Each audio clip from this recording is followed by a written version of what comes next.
नाशिक विधान परिषद निवडणुकीत गोकुळ गीते यांनी नरेंद्र दराडे यांचा 109 मतांनी पराभव करून विधान परिषद निवडणुकीत विजय मिळवला। महायुतीचे उमेदवार नरेंद्र दराडे हे विजयाच्या उंबरठ्यावर असताना 619 उमेदवारांपैकी 357 उमेदवारांनी गोकुळ गीते अपक्ष उमेदवार यांना मतदान करून आपला विश्वास व्यक्त केला। गोकुळ गीते यांच्या विजयाबद्दल त्यांच्या निवासस्थानी समर्थकांच्या वतीने गुलाल फटाक्यांचा आतिषबाजी आणि डीजेच्या तालावर नाचून आनंद व्यक्त केला। याप्रसंगी गोकुळ गीते यांना शुभेच्छा देण्यासाठी सुभाष बोरोतकर, विश्वजित बोरोतकर, तुषार गायकवाड यांनी विजयाचा हार गोकुळ गीते यांना घालून त्यांच्या पुढील भावी वाटचालीस शुभेच्छा दिल्या। यावेळी सुभाष बोरोतकर यांच्यासह गोकुळ गीते यांचा मित्रपरिवार मोठ्या संख्येने उपस्थित होता। याप्रसंगी मान्यवरांनी आपली प्रतिक्रिया व्यक्त करून आनंदोत्सव साजरा केला। वृत्तसंकलन अधिकारी संचालक संपादक प्रवीण नेटावणे, नाशिक रोड, नाशिक।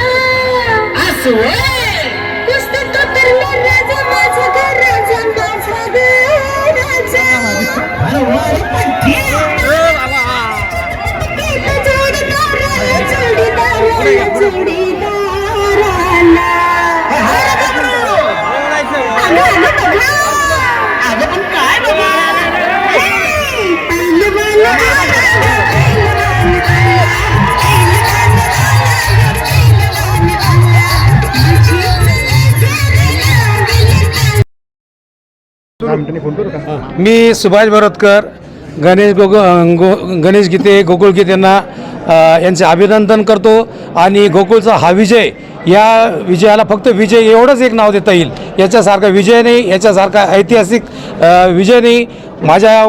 मी कित्येक 3 ते 4 MLC पाहिल्या, कितीतरी खासदार आमदारांचे इलेक्शन पाहिले, पण एवढा अभूतपूर्व विजय आणि अभूतपूर्व नगरसेवकांनी किंवा जनतेने दिलेला प्रतिसाद हा प्रचंड आहे।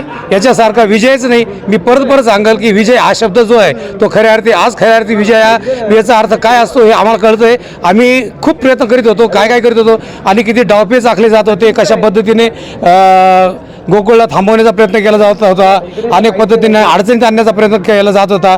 परंतु ज्या पद्धतीने सगळे कार्यकर्ते, सगळे हितचिंतक गोकुळच्या पाठीमागे उभे होते, मी सर्वांचं अभिनंदन करतो, सर्वांना मनापासून थँक्यू बोलतो।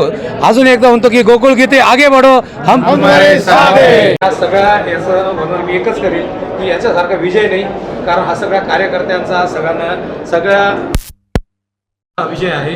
त्यामुळे मी पुन्हा एकदा सगळ्या लोकांचं अभिनंदन करतो, धन्यवाद म्हणतो, थँक्यू। बाहेर गेले का? बाहेर आहे का?